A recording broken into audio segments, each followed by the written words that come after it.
صباح الخير. Voilà. مرحبا بكم. مؤسسة أبو بكر القادري للفكر والثقافة. Mesdames et messieurs, Monsieur le Président du Conseil de la communauté marocaine à l'étranger, Sidris Liazami, Monsieur le Vice-président du Conseil régional de Rabat Saleh Qnetra, les représentants ou Monsieur l'ambassadeur de la Suisse ou de l'Australie, chers amis de la culture et de l'histoire. C'est un immense plaisir d'accueillir aujourd'hui à la Fondation Abou Bakr al-Qadiri mes amis de l'association Histoire vivante du Maroc, dans notre ville de Salé, dont les pierres murmurent depuis des siècles les récits de notre passé maritime. Notre fondation, qui porte le nom d'un grand militant pour le développement de la culture et du savoir dans notre pays, s'est toujours donné pour mission d'être un pont entre la connaissance et les citoyens. Et quel plus beau symbole pour incarner cette ambition que de nous réunir autour d'un sujet qui nous définit si profondément, notre rapport à l'océan. Pour cela, nous avons aujourd'hui l'immense privilège de recevoir pour la 4e fois une figure éminente de la recherche historique au Maroc, notre amie, la professeure Leila Mziane, est aujourd'hui doyenne. Pour cela, spécialiste reconnue de l'histoire maritime et des sociétés littorales, elle vient nous présenter un ouvrage déjà considéré comme une référence, tant par la rigueur de son analyse que par la qualité de son édition. L'intitulé, c'est « Quand l'Atlantique raconte l'histoire du Maroc ». À travers ces pages, la professeure Mziane ne se contente pas de retracer des faits, elle redonne voix à cet océan ténébreux, Bahr Dolomet, qui a façonné nos échanges, nos défenses et notre identité. Elle nous invite à regarder vers l'ouest, non pas comme une frontière, mais comme un horizon de rencontres, d'influence et de destinée. Je tiens également à adresser mes sincères remerciements à mon ami et collègue, la professeure Rita Aoued, qui a bien voulu accepter de modérer cette rencontre. Historienne de formation, elle enseigne depuis plusieurs années et apporte par son regard éclairé une précieuse contribution à la transmission du savoir et à la réflexion historique. Chers amis, nous sommes impatients de vous écouter, échanger sur le Maroc et l'Atlantique au fil des siècles. Mais avant cela, je voudrais céder la parole à mon ami Ibrahim Slaoui, président de l'association Histoire vivante du Maroc. Merci.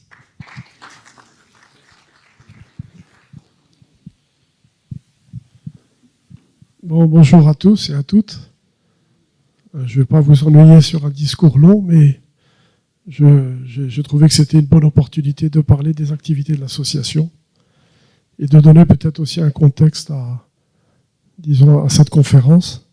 Donc, je voudrais d'abord remercier la Fondation Qadiri pour cette rencontre autour de la signature de livre de Leila Mziane, Quand l'Atlantique raconte l'histoire du Maroc. Le lieu où nous nous trouvons ce matin n'est pas un hasard. C'est depuis ces rives que partaient au XVIIe siècle les corsaires de Salé qui faisaient trembler les puissances européennes et naviguaient jusqu'aux côtes anglaises, jusqu'en Islande. Ce qui, pour des marins partis de Salé sans la moindre carte fiable, force tout de même une certaine admiration. Nous sommes littéralement dans l'un des berceaux de l'histoire maritime marocaine. Permettez-moi de vous dire un mot sur l'association Histoire vivante du Maroc, qui est née d'un collectif passionné d'histoire qui s'est formé pendant le Covid et qui s'est constitué officiellement en association en 2024. Elle réunit aujourd'hui des chefs d'entreprise, des universitaires, des professions libérales, d'anciens diplomates, tous issus de la société civile, tous animés par la même conviction, contribuer à écrire un récit national dans lequel chacun puisse se reconnaître, un récit à part égale qui fasse toute leur part aux histoires périphériques, longtemps demeurées en marge du grand récit, celles des régions, des littoraux, de ces territoires qui ont en réalité façonné le centre. Car nous croyons qu'un peuple qui se raconte pleinement est un peuple qui se construit pleinement. Cette conviction, nous la mettons en œuvre tout au long de l'année à travers des conférences, mensuel qui réunit historiens, archéologues, anthropologues et passionnés autour de multiples facettes de notre passé. Cette année, nous avons choisi l'Atlantique comme le fil directeur. Désolé.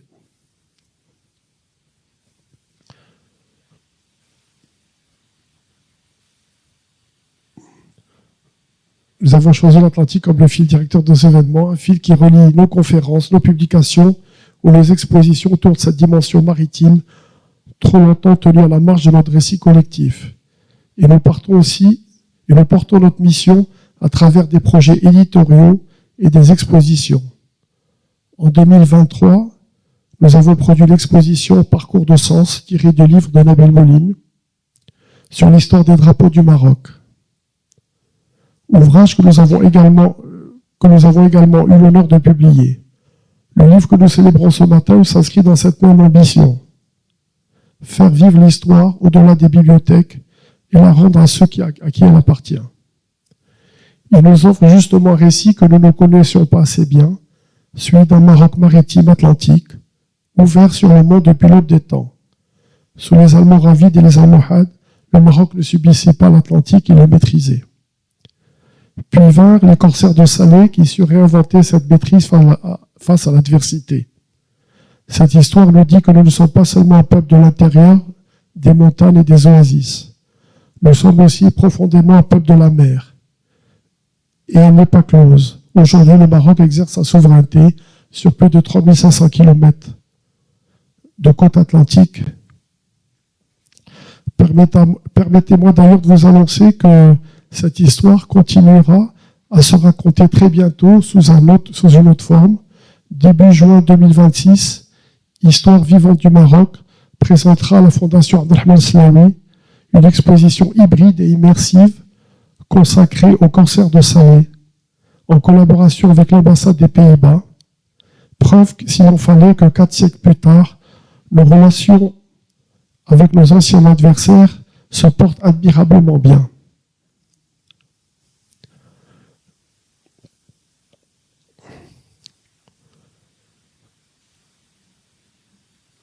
Donc, je voudrais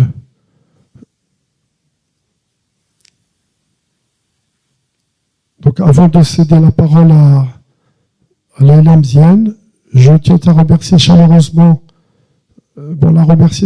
pour ce cadeau précieux offert à notre mémoire collective, ainsi que Ritza Awed, avec qui nous a fait l'amitié de modérer cette rencontre et de guider notre conversation. Merci également à Michel Demotte de Mara Édition, qui a inlassablement contribué à l'édition de cet ouvrage, à notre imprimeur Direct Print, à notre coéditeur, le CCME, à notre partenaire La Belle Vie, à nos sponsors La Perla, CFC Dislog, ainsi qu'à la Fondation Aboubakr Kadiri pour son accueil ce matin. Et bien sûr, les mécènes et les sponsors, c'est grâce à eux qu'on arrive aujourd'hui à sortir des livres comme ça et exercer notre activité. J'ai maintenant l'honneur de céder la parole à Leïla Mziane, professeure d'histoire moderne à l'université Hassan II de Casablanca et spécialiste.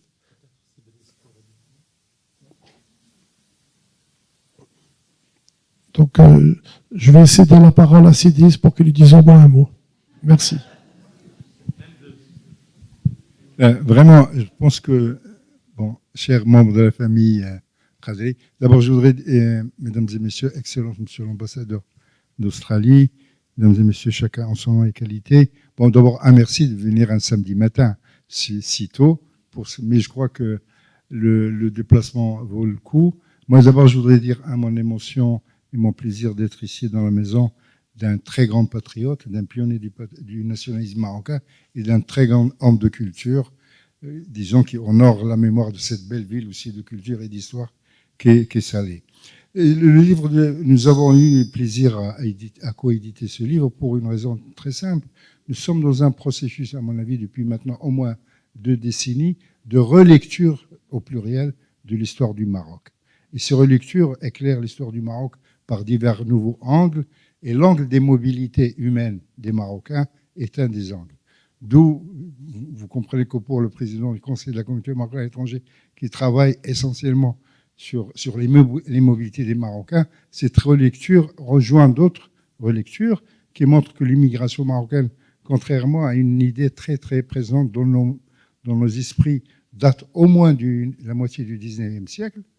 La semaine prochaine, il y a une délégation de Marocains qui part au Cap-Vert à la rencontre des Juifs du Maroc qui sont partis à la moitié du 19e siècle.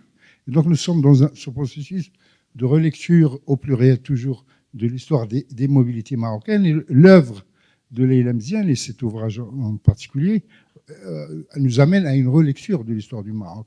Jusqu'à il y a peu de temps, les Marocains disaient et répétaient sans problème que nous sommes une île. Or, l'ouvrage montre tout à fait autre chose, de l'importance de l'engagement musulman. Tabarakallah alaikum, merci beaucoup, et je suis vraiment heureux d'être là.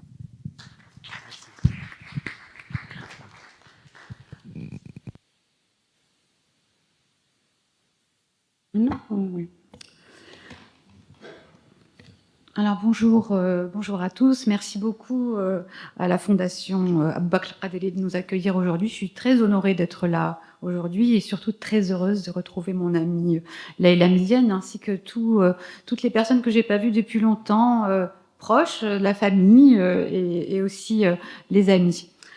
Alors, je voudrais faire une courte présentation de Leïla et de l'ouvrage, avant bien sûr de lui donner la parole, puisque c'est elle qui va nous parler, qui va prendre la voix de l'Atlantique aujourd'hui pour nous parler de son histoire. Alors, au-delà de son parcours et de ses fonctions académiques, je voudrais insister sur une qualité de Leïla Mziane, de mon amie, qui explique que nous soyons aujourd'hui réunis autour de ce magnifique ouvrage que vous avez dû, pour la plupart d'entre vous, parcourir ou que vous allez découvrir aujourd'hui, cet ouvrage dont elle est l'auteur. Et cette qualité sur laquelle je voudrais insister, c'est son souci, le souci qu'elle a et qu'elle a toujours eu de la transmission, de la vulgarisation du savoir historique, bien sûr dans le sens le plus noble du terme, c'est-à-dire de le rendre accessible au plus grand nombre, sans en compromettre la valeur, bien sûr, scientifique.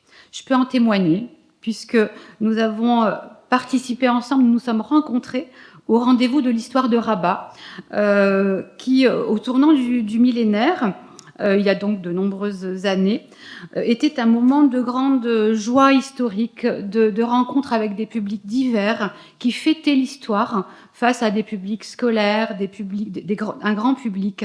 Et c'est vrai que à ces moments-là étaient des moments vraiment de partage et Leïla a toujours été présente. J'ai aussi eu le plaisir, en tant qu'enseignante, de l'avoir participé à des formations jusqu'à une période récente. Elle est toujours d'une grande disponibilité, d'une capacité à s'adapter à différents publics et d'une volonté de transmettre. Et je pense que c'est ces qualités qui l'ont fait se confronter à cet exercice qui n'est pas facile, qui est celui justement de la conception, de la fabrique d'un beau livre qui sort justement des cadres académiques et alors je ne sais pas si c'est une zone de confort universitaire, tu nous diras si c'est une zone de confort ou non. En tout cas, de sortir justement et d'adapter ton savoir à des non-spécialistes en élargissant le lectorat et en rendant ainsi l'histoire vivante. Puisque, en écho à l'appellation de l'association qui nous fait l'honneur aujourd'hui d'organiser cette rencontre, rendre vivante l'histoire, à mon sens, c'est la démocratiser en la faisant entrer dans le débat public. Et je pense que Leïla vraiment le fait avec tout son cœur et toute son énergie. Elle nous a déjà offert, il y a quelques années, en 2019, un premier beau livre que vous connaissez sûrement, qui est L'Oriental et la Méditerranée. Quand l'Atlantique raconte l'histoire du Maroc est son deuxième beau livre et on la remercie aujourd'hui vraiment d'avoir trouvé le temps, en fait, de le faire. Alors, puisqu'il appartient à cette catégorie éditoriale des beaux livres, je vais commencer par dire juste quelques mots sur sa beauté, puisque justement, ce livre est extrêmement beau et cette beauté tient à une remarquable iconographie. Vraiment, félicitations pour cette iconographie et à une exceptionnelle cartographie. Vraiment, en feuilletant ce livre, vous allez être éblouis. Bon, moi, je suis une passionnée des cartes, donc je me suis replongée dans toutes ces cartes qui ne sont pas seulement des illustrations à un texte, mais qui constituent en soi, vraiment en soi, un matériau historique directement appréciable par le lecteur. Et ça me tient vraiment à cœur parce que j'aime beaucoup cette histoire des images, cette histoire par l'image.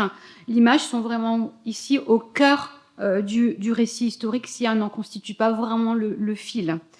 Alors cet ouvrage a vraiment une dimension très visuelle, vous allez pouvoir le feuilleter et en apprécier, avec des possibilités d'y découvrir bien sûr des documents ou de retrouver des documents qui ont été rarement reproduits dans leur intégralité. C'est vrai que très souvent, on a des portions de documents. Là, vous allez pouvoir voir justement ce magnifique atlas catalan, qui est une des plus belles cartes que l'on connaisse, dans son intégralité, ou cette incroyable tapisserie de Pastrana, dont on va reparler, je pense, qui a été rarement édité. Je ne sais pas si un ouvrage lui a fait la place. Donc le premier niveau, je pense, de lecture de ce très beau livre s'apparente à une visite au musée, un musée de l'histoire du Maroc atlantique, que Leïla appelle depuis longtemps de ses voeux. Je ne sais pas où est ce projet de ce musée de l'histoire du Maroc atlantique. On voit en tout cas ici qu'il y a une magnifique matière pour le nourrir et qu'un espace muséal dédié à cette géohistoire atlantique du Maroc aurait toute sa place dans justement ces dispositifs aujourd'hui de musées qui se multiplient au Maroc, et je pense qu'on pourrait vraiment lui donner une place importante. Mais ce livre n'est loin de là pas un simple catalogue de musées, même si les catalogues de musées sont des très beaux livres très appréciables. Il est d'abord et avant tout un livre d'histoire et le fruit du travail au long cours, puisque c'est une navigatrice, d'une historienne dans lequel on peut apprécier un récit riche de la diversité et du croisement des sources. Ça, j'insiste, puisque depuis, alors vous connaissez tous bien sûr Saleh et ses corsaires, tout le monde a lu ce livre ici, en tout cas tous les Slaouis, ça fait partie de leur bibliothèque, ce livre qui est la version éditée de la thèse de Leïla. Quand vous ouvrez ce livre, vous voyez justement cette deuxième qualité incroyable qu'a Leïla de naviguer avec une rare aisance dans les fonds d'archives et les bibliothèques de Méditerranée, d'Atlantique et du monde. C'est une historienne monde, c'est une historienne globe-trotter. Moi, je la rencontre souvent à l'aéroport. Et une historienne polyglotte. Elle manie... Maintenant moins. Une historienne donc polyglotte qui manie les langues vraiment avec une rare aisance, et ça je l'admire beaucoup, et une historienne justement qui a ce souci dont nous a parlé Monsieur Slaoui, de l'histoire à part égale. Je crois que c'est vraiment important, qui bien sûr tord le cou aux idées reçues, la première étant que le Maroc aurait de tout temps tourné le dos à l'Atlantique, et que sa littoralisation, sa maritimisation daterait de l'extraversion coloniale du XXe siècle. Ce livre est là pour nous démontrer vraiment que l'histoire est beaucoup plus complexe, qu'elle traverse des cycles et des rythmes. Donc, quand l'Atlantique raconte l'histoire du Maroc, nous propose une autre histoire de l'Atlantique, une histoire revisitée, bien entendu, une autre histoire du Maroc, avec cette humilité qui est aussi une qualité de Leïla, qui s'efface derrière ses sources et donne la parole à son objet historique, d'où le titre de cet ouvrage, puisque c'est l'Atlantique qui nous parle.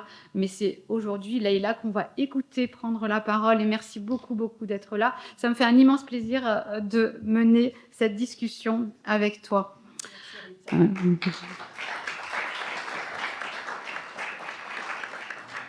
Alors, ma première question sera très classique. Leïla, pourquoi ce livre aujourd'hui ? Qu'est-ce qu'il rencontre dans les dynamiques géographiques que connaît notre pays, dont M. Slaoui a parlé ? Quelle place occupe-t-il dans ton travail ? Et bien sûr dans les nouveaux courants historiographiques que sont l'histoire globale, l'histoire connectée, l'histoire mondiale. D'abord, merci Rita d'avoir accepté de modérer cette présentation ici à Salé, dans ce lieu magnifique que je connais depuis quelques années. J'ai eu l'occasion de donner ma première conférence il y a peut-être 2 ans et demi. Le temps passe tellement vite. c'était sur la dimension atlantique dans l'histoire du Maroc. Je crois que le projet du livre a commencé lors de cette rencontre avec Nasser, avec toute l'équipe de la Fondation, et puis surtout l'association Histoire vivante du Maroc, qui fait un travail extraordinaire, que ce soit l'association ou la Fondation, pour partager notre histoire, qui est riche et passionnante, avec le public, le grand public.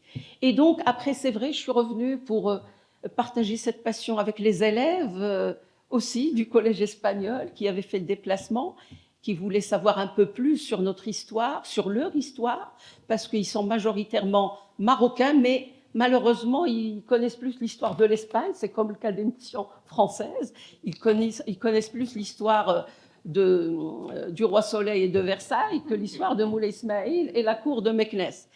Et donc, c'était une belle occasion pour partager, c'est surtout ça qui m'intéresse, parce que ce livre, c'est le fruit d'un voyage qui a démarré au début des années 90, lorsque j'ai rencontré deux grands historiens. Le premier, c'était Jean-Louis Mièche, ton directeur de thèse. C'est un des grands historiens qui ont beaucoup donné à l'histoire maritime de ce pays, en l'approchant avec les méthodes nouvelles de la nouvelle histoire, l'approche brodélienne, longue durée, et puis évidemment, le but étant de relever les ruptures et les permanences dans l'histoire. Le deuxième historien que j'ai rencontré, avec qui j'ai travaillé longtemps, c'est mon directeur de thèse, un grand historien maritimiste qui nous a quittés il y a 1 an exactement, le grand André Zisberg.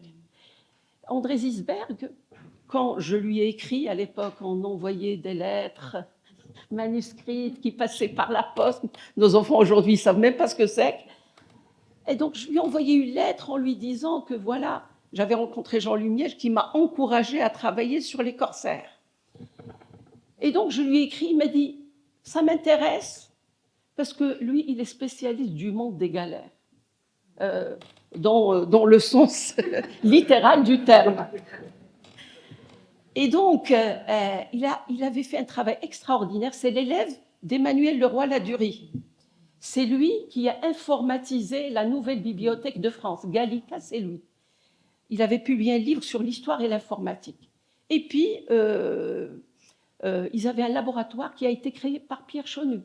Séville et l'Atlantique, 12 tomes, 3000 ou 4000 pages.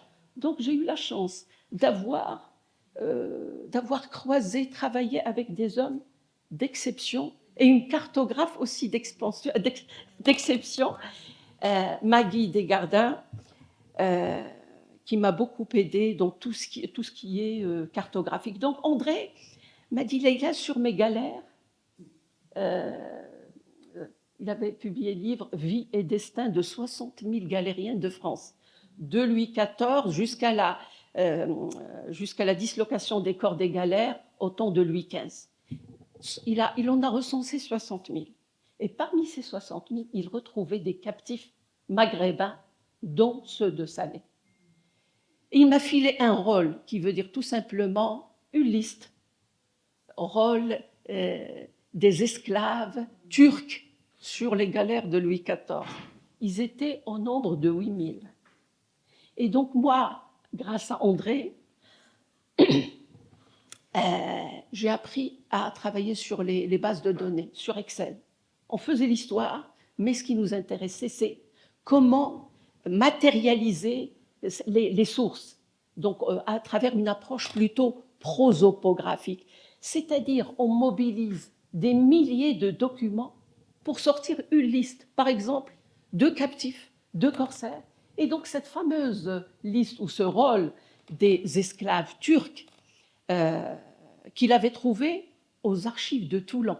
C'était sous forme d'un microfilm. Je ne sais pas si vous vous souvenez de ce format. Et donc, j'ai repris la liste pour relever les noms de nos corsaires marocains. Et donc, parce que c'est vrai, à l'époque, on dit « rôle des esclaves turcs », mais par turc, on entendait musulman. La preuve, on retrouve les Turcs de Tétouan, les Turcs de Salé, les Turcs de Fès. J'en ai recensé seulement 200. 200 captifs qui ramaient sur ce que André appelait les fragiles demoiselles, ce sont les galères. C'est par ce biais-là que je suis entrée dans le monde de la course et de la guerre de course.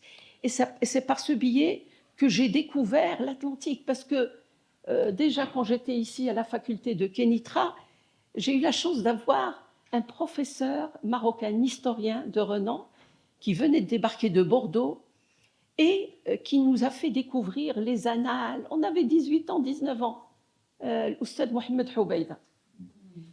Et il nous a fait découvrir la Méditerranée de Fernand Braudel. Donc pour ma licence, pour mon mémoire de licence, j'ai fait une nouvelle lecture de la Méditerranée de Braudel. J'ai passé 3 ans à faire mon mémoire. Quand je vois que nos étudiants aujourd'hui, ils font leur mémoire dans 2-3 mois, je dis que, bon voilà, donc j'ai eu beaucoup de belles rencontres.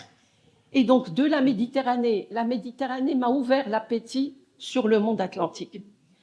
Et donc, grâce à André, qui m'a suivi, qui m'a aidé surtout pour avoir des bourses, parce que qui dit corsaire de Salé, histoire maritime, il fallait partir à la recherche des archives. Où sont arrivés les corsaires de Salé? Ils étaient partout. Mais bon, moi, je n'avais pas trop les moyens. C'est vrai que j'avais une bourse marocaine, modique, c'est le cas de le dire. Mais heureusement, grâce à André, il m'a ouvert des institutions qui m'ont aidé à financer mes déplacements, notamment la Casa de Velázquez à Madrid, qui m'ont donné 3 fois des bourses pour aller travailler dans les archives espagnoles. Et je vous avoue une chose, en arrivant à Madrid, c'était en 96, à peine si je parlais espagnol. Là, je salue un grand ami, Hussein Bouzine, que je vois ici, parce que lui aussi, il a travaillé sur les morisques, la question des morisques, c'est hornacheros. D'ailleurs, quand j'arrivais dans les archives Simon Casse, le premier dépôt d'archives au monde organisé, je trouvais déjà que Hussein Bouzine il était déjà passé par là. Il y avait des marque-pages où on écrivait les noms et les prénoms. Donc, grâce à ces bourses de la Casa de Velázquez, qui est une institution bien française implantée à Madrid, donc je suis restée pratiquement 2 ans à 3 ans en Espagne pour explorer les dépôts d'archives, de découverte en découverte. Parce qu'à l'époque, il n'y avait ni téléphone ni rien du tout, donc on prenait des photocopies. Il n'y avait même pas une possibilité de numériser les archives. On attendait que l'archive arrive où on prenait des notes, etc. Tout ce que j'ai assemblé, et je me disais, si j'arrive pas à le faire aujourd'hui, je le ferai plus tard, plus tard. C'est comme ça que j'ai découvert le monde des archives espagnoles. Parce qu'il faut dire une chose, on ne peut travailler sur l'histoire de la période moderne du Maroc, c'est-à-dire du 15e jusqu'à fin 18e, sans passer par les archives espagnoles. Bon, c'est vrai que c'est des archives qui ont été rédigées par d'autres, dans une autre culture, pour d'autres objectifs. Mais en termes d'histoire maritime, moi, ce qui m'intéressait, c'est des parcours. Il y a beaucoup de calculs, beaucoup de chiffres, nombre de bateaux, nombre de corsaires. Il y a des choses qu'on prenait et j'étais très contente de les retrouver. Donc, les archives espagnoles, les archives françaises.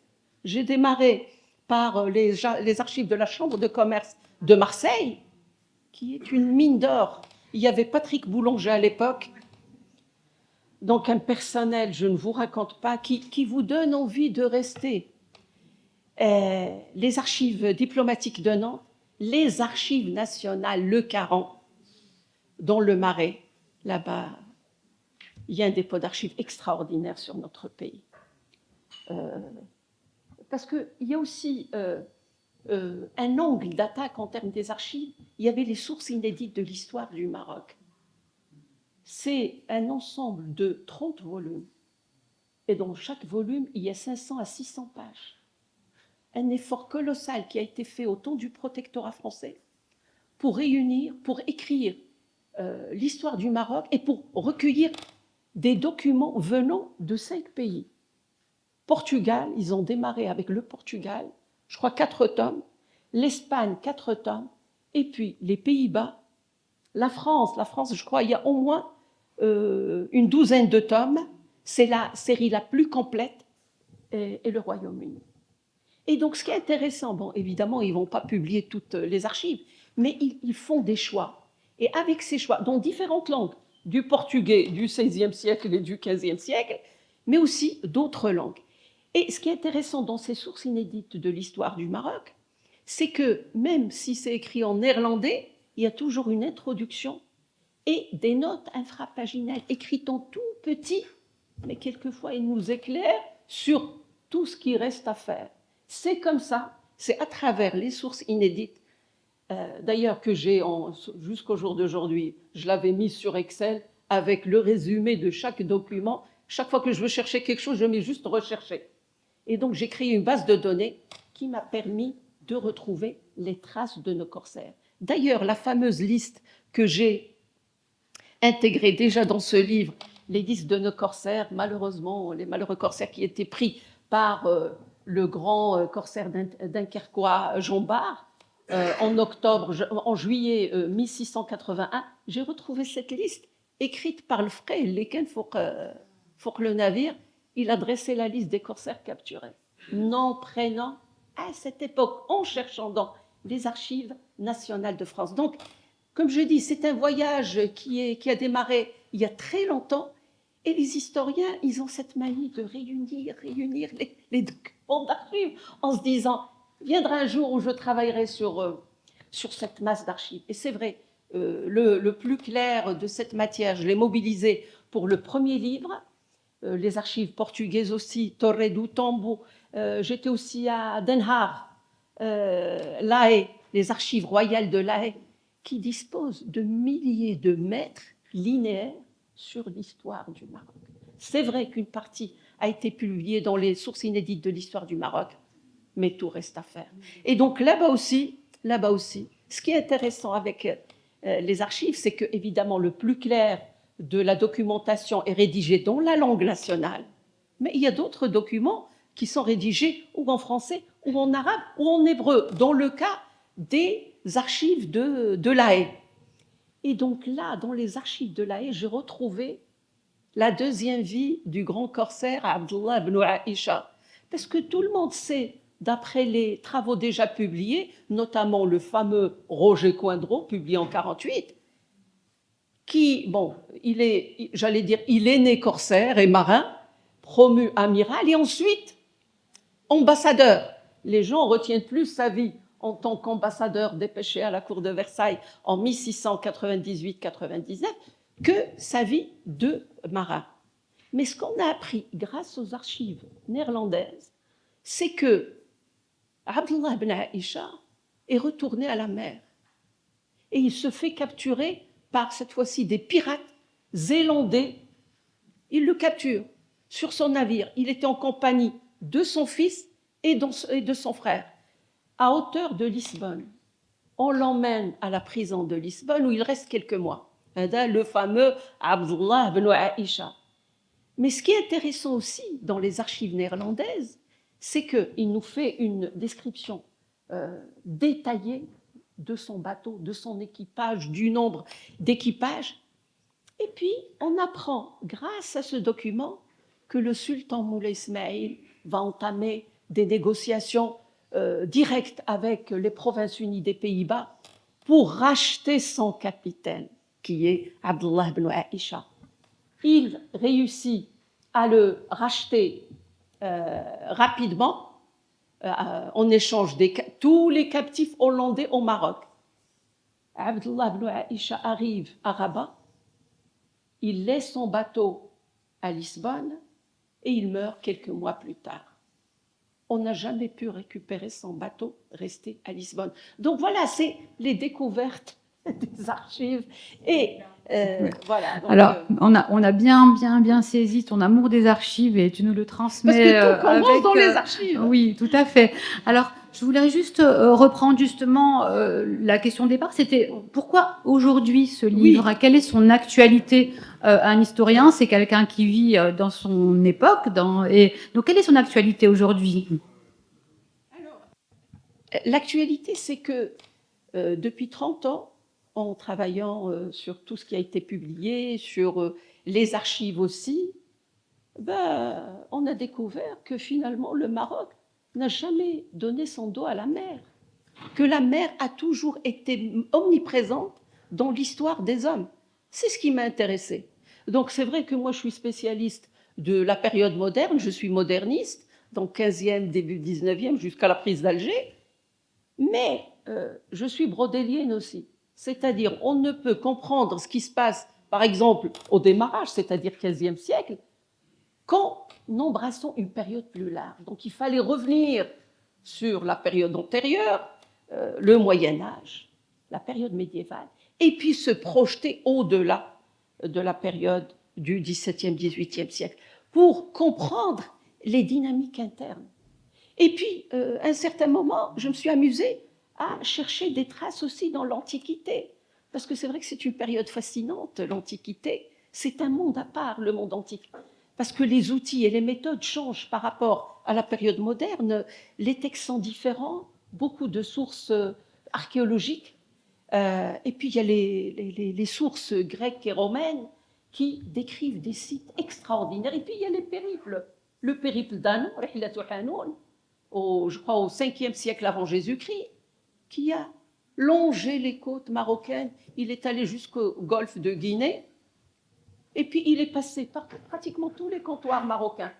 De Russadir, il y a aujourd'hui, Septem, Tanja, Zilis,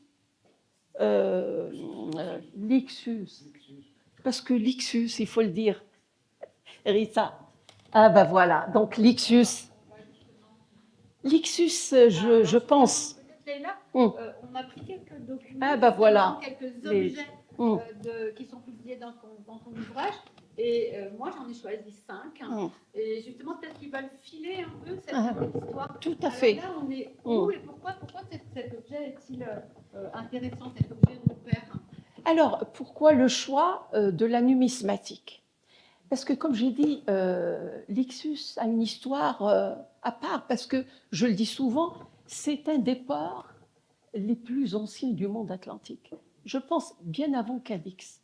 C'est vrai qu'en Espagne, il y a un effort et des moyens qu'ils mettent au service des universités pour les travaux archéologiques, mais à l'Ixus, on a découvert récemment qu'il y avait des usines de salaison de poissons du temps rouge depuis le 8e siècle avant Jésus-Christ.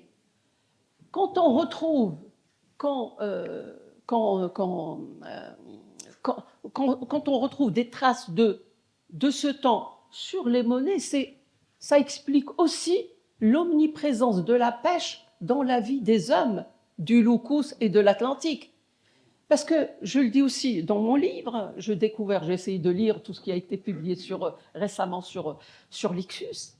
L'Ixus exportait au monde romain 250 000 amphores. C'est énorme. Plein de poissons séchés. La salaison s'opère sur place, in situ, et ils étaient exportés au monde romain.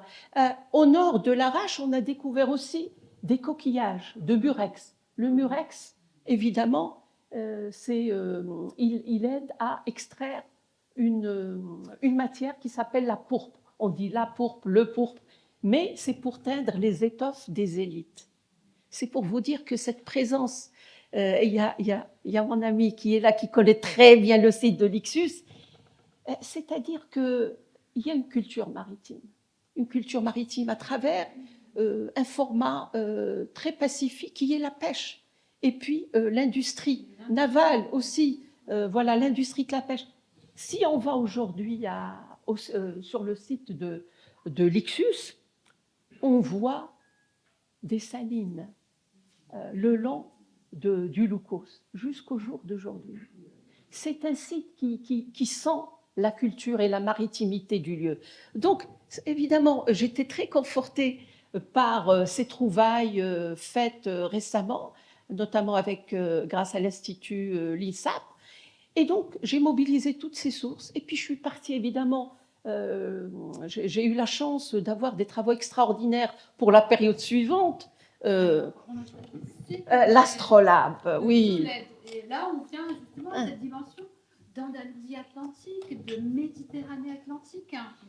Tout à fait, tout à fait. Alors, ce qui est intéressant, quand on fait le choix de la longue durée, c'est que pour évidemment comprendre ce rapport positif à la mer, on voit que ce qu'on appelle les empires berbères de l'époque, Almoravides qui viennent du fin fond du désert et les Almohades qui viennent des montagnes de l'Atlas, ils se sont maritimisés rapidement. Ils se sont rabattus évidemment sur la culture maritime locale. Les Andalous, c'est des grands marins. Donc, ils se sont appropriés la culture locale et ils se sont maritimisés rapidement. Et puis là, évidemment, je ne peux pas faire l'économie de citer un grand historien qui a marqué 100 ans, Christophe Picard. Il a publié, je crois, au moins 4 ouvrages sur les Arabes et la mer, les musulmans et l'Atlantique, mais sa thèse, ça reste les musulmans et l'Atlantique à l'époque almohade.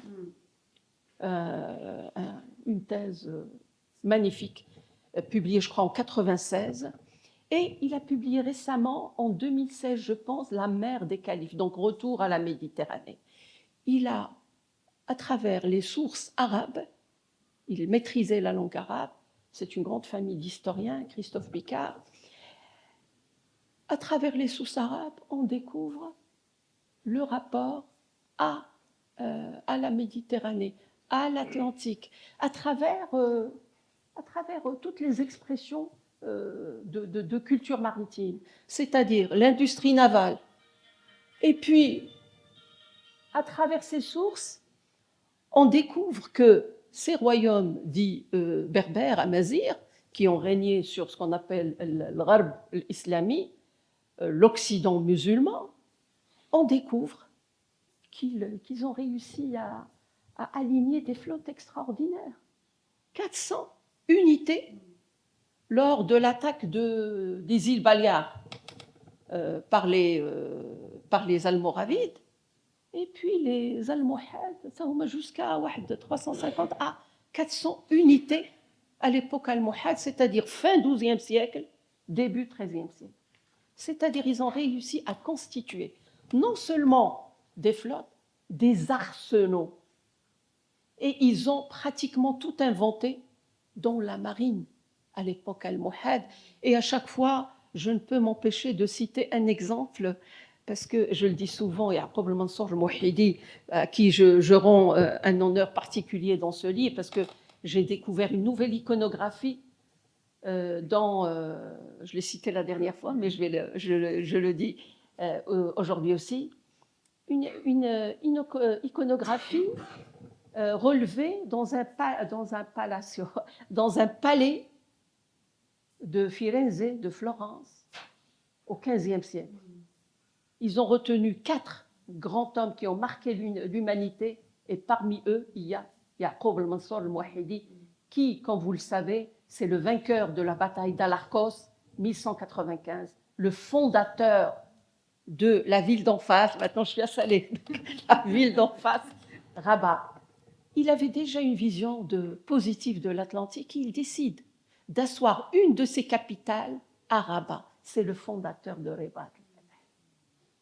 Parce qu'il avait une capitale à Marrakech et une autre à Séville, qui n'est pas loin de Guadalquivir et donc de la mer. Il a choisi le site de Ribat al-Fath pour abriter sa capitale. C'est vrai que sur son lit de mort, il dit avoir regretté 3 choses, parmi lesquelles le fait d'avoir fondé sa capitale à Rabat. Parce que c'est vrai, après sa mort, la ville va tomber en décadence et on verra que par la suite, grâce à ces corsaires, grâce à ces Andalous qui vont s'installer en masse à Rabat, ils vont redonner au site une vie nouvelle voilà, au XVIIe siècle. Entre les 2 périodes, Leïla, il y a justement cette voilà, reconquête Reconquista. Ah. Et on a un document absolument extraordinaire qui est cette tapisserie. Je crois qu'à côté, la tapisserie de Bayeux, c'est rien du tout. Tout à fait. Donc, tout à fait. est-ce que tu peux nous en parler de ce document? Alors, tu as bien fait d'évoquer la tapisserie de Bayeux. Moi, j'ai fait mes études en Normandie. Donc, c'est une tapisserie que je connais très bien. Il y a au moins 1 millier de publications sur la tapisserie de Bayeux. La conquête de Guillaume le Conquérant. Mais sur la tapisserie de Pastrana, je crois, il y a peut-être une douzaine de publications. Elle est méconnue. Elle se trouve dans une paroisse, une toute petite paroisse, pas loin de Guadalajara, pas loin de Madrid, dans un petit village qui sent la présence musulmane. Parce qu'en y allant, je retrouve des figuiers. On dirait qu'on est dans un village musulman. Il faut prendre rendez-vous pour visiter la tapisserie. Justement, j'y arrive. Et donc, j'ai eu la chance d'avoir le prof de mon fils, Juan, il s'appelle Juan, qui vivait à la Guadalajara. Et on était en vacances, il nous a invités. C'est lui qui a pris rendez-vous, prof d'histoire. Il a pris rendez-vous pour nous faire visiter la tapisserie de Pastrana. Moi, je la voyais sur Internet. Il faut voir la tapisserie, et puis surtout l'envergure. Et puis, c'est tellement beau qu'en y arrivant, on ne sait même pas quoi dire. C'est 11 mètres sur 4 pour chaque tapisserie. Elles sont en nombre de 5. On oublie souvent celle de Xarsrer, quand les Portugais... Alors, la tapisserie de Pastrana, c'est quoi? C'est une tapisserie composée de 5 pans, de 11 mètres sur 4. C'est-à-dire, pour chaque tapisserie, elle est de cette dimension. Elles sont accrochées dans cette paroisse. Elles remplissent la salle. Et on a un guide qui nous explique les tenants et les aboutissants de cette tapisserie, qui a voyagé même au musée de New York. Et que nous, ici, ne nous connaissons pas. J'avais fait une proposition pour qu'on fasse venir au moins la copie qui est à Guimarães au Portugal. Et donc, cette tapisserie, elle raconte l'histoire des conquêtes portugaises des ports marocains. 3 ports. Il y a le Xarsrer en 1458, et puis surtout, le reste des ponts, c'est-à-dire 4 d'Assaïla. Il y a 3 ponts rien que pour Assaïla. Et un pont, la prise de Tanger, ou l'évacuation de Tanger, parce que les Marocains, quand ils ont vu que les Portugais ont pris Assaïla, ils ont compris qu'il fallait libérer la ville de Tanger, donc pour qu'il n'y ait pas de... C'est une tapisserie extraordinaire. Pourquoi? Parce que c'est la première tapisserie au monde où on oublie les questions de religion. Parce que dans les tapisseries, on voit les saints de Jésus, etc. Dans celles-là, c'est vrai qu'il y a des symboles, il y a les croix, etc., les bannières arborées par le roi du Portugal. Alphonse VI, ce qu'on appelle l'Africain, pour dire toutes les batailles qu'il a menées au Maroc. Parce qu'il a mené des batailles contre Tanger 3 fois. Il a échoué. À telle enseigne qu'on parle de Tanger comme étant le cimetière des nobles portugais. C'est à la 4e que le roi, Alphonse V, l'Africain, réussira à prendre. Et à cela, il mobilise 250 navires, 25 000 hommes. C'est-à-dire c'est des armées, des marines extraordinaires mobilisées contre le littoral marocain. Et ils se sont concentrés essentiellement pour cette partie-là, sur ce qu'on appelle les ports du détroit. Ils avaient démarré à Ceuta le 21 août 1415. Ils l'ont prise rapidement. C'est le démarrage de ce qu'on appelle les grandes découvertes géographiques. Tout a démarré chez nous, à Ceuta, un 21 août 1415. Et ils ont poursuivi leur élan de conquête. Ils ont pris port après port. Ils ont mis 100 ans pour contourner le cap de Bonne-Espérance. Mais ça a démarré chez nous. Et donc, évidemment, quand ils ont pris Assaïla, Tanger, Ils avaient pris d'autres ports, Azmour, Safi, quoi encore, Cabo de Aguirre, Agadir, Santa Cruz de Cabo de Aguirre. Eh bien, le roi du Portugal a commandé des tapisseries pour montrer au monde la puissance portugaise. Et qui étaient les grands spécialistes des tapisseries à l'époque? C'était, aujourd'hui, on peut les appeler les Belges. Voilà, ils les ont tissés à Tournai dans un atelier-grenier. Et d'ailleurs, j'avais échangé avec ici la délégation de la Wallonie. Ils ont jusqu'au jour d'aujourd'hui une fondation qui porte le nom de cet atelier où cette tapisserie a été tissée et qui raconte notre histoire, tout simplement, notre histoire maritime. Donc c'est un objet symbolique où on voit les Marocains tous de soie vêtus, c'est-à-dire l'image que renvoyait le Maroc à l'époque. C'est un pays riche, très très riche, grâce notamment à l'or qui venait du Soudan. Et donc voilà, donc on ne peut pas... Moi je vous invite, si vous allez à Madrid, allez à Pastrana et visiter ces tapisseries parce que tout simplement, elles sont magnifiques. Leïla, voici mon prochain choix parce qu'on est à Salé, donc c'était absolument indispensable. Alors, notre cher Elge hollandais, donc c'est un renégat, un islamisé d'origine hollandaise de la ville de Haarlem. Alors ça, c'est, je veux dire, quand on voit ce beau portrait dressé par un peintre espagnol, et je crois il est au Louvre. Oui, au Louvre. Ça en dit long sur le Maroc en tant que creuset des cultures. Le Maroc à l'époque. Et avec le Maroc, je peux dire la même chose. Du Maghreb, donc régence d'Alger. Comme vous le savez, le Maroc, c'était le seul pays qui a réussi à échapper à la suzeraineté ottomane. Donc, à nos voisins. Donc, il y avait la régence d'Alger, régence de Tunis et de Tripoli. Eh bien, eux aussi, c'était de grands foyers corsaires. Le Morat Reis, de son vrai nom, Jan Jans, comme j'ai dit, il est né à Haarlem. C'était un marin, j'allais dire ordinaire, qui se fait capturer où? Aux îles Canaries, à Lanzarote, au nord-est des îles Canaries. On l'emmène par les corsaires d'Alger, on l'emmène à Alger où il se convertit à l'islam en 1618. 4 ans plus tard, il entend parler de Salé. Salé, pour l'époque, c'était Rabat. Là, on a avec nos Hossein qui a publié au moins 3 livres sur cette république de Salé, dans différentes langues.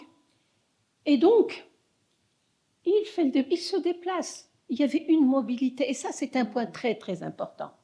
Une mobilité nord-sud, de l'Europe au Maghreb, et puis il y avait une mobilité horizontale, individuelle à travers des parcours comme celui de Morat Reis. Donc, il s'installe chez nous en 1622. Chez nous, je veux dire, à Rabat. Il se marie avec une Rabatia, à l'époque, une Morisque.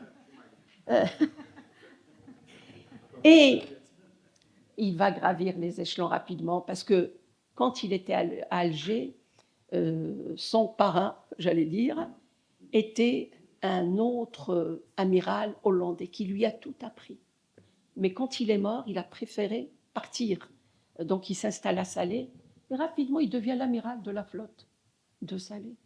Et grâce à lui, je le dis et je le redis souvent, et grâce à lui, la géographie de la course va connaître une expansion sans précédent. C'est lui, tout à l'heure, Brahim a parlé de l'Islande, c'est lui qui a mené des raids contre l'Islande. C'est bien lui, cet homme, entouré d'un équipage essentiellement, et ça je le dis, c'est-à-dire au niveau de la maestrance, il y avait avec lui un Danois, parce que l'Islande, à l'époque, voilà, elle était liée à, je crois, faisait partie de l'Empire danois. I need l'Islande. Alors, Et puis, il y avait aussi un Anglais, beaucoup d'Anglais à Salé, beaucoup de Hollandais. Et donc, ce Morat Reiss, c'est un homme extraordinaire, parce que même si sa fin fut terrible et pénible, mais c'est grâce à lui que le mot salé va embrasser le monde. Rien n'échappait à ses raids. Et ce qui est intéressant aussi, et de là l'intérêt de l'exposition que le musée Slaoui est en train de préparer avec l'ambassade de Hollande, il faisait des ponctions chez nos amis hollandais, c'est-à-dire il part avec 100 marins, il va dans les ports hollandais, il ajoute, enfin on dit qui Dakhel Khawi Kharj Amr, tout le monde venait prendre la mer avec lui, les Hollandais, notamment dans un port qui s'appelle le port de Fir. Et il y a des descriptions magnifiques où on voit le maire de la ville demander à Morat Reiss de partir, parce qu'il ne restera plus de marins en Hollande.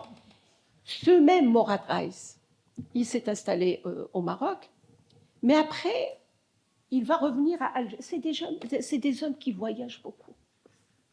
Et d'Alger, il va partir mener un raid contre le sud de l'Irlande, à Conseil. Donc, et puis, il va revenir au Maroc. Donc, Morat Reiss, et puis ce qui est intéressant, donc après, c'est vrai que certains historiens l'ont vérifié, on dit que New York a été fondée par son fils Anthony.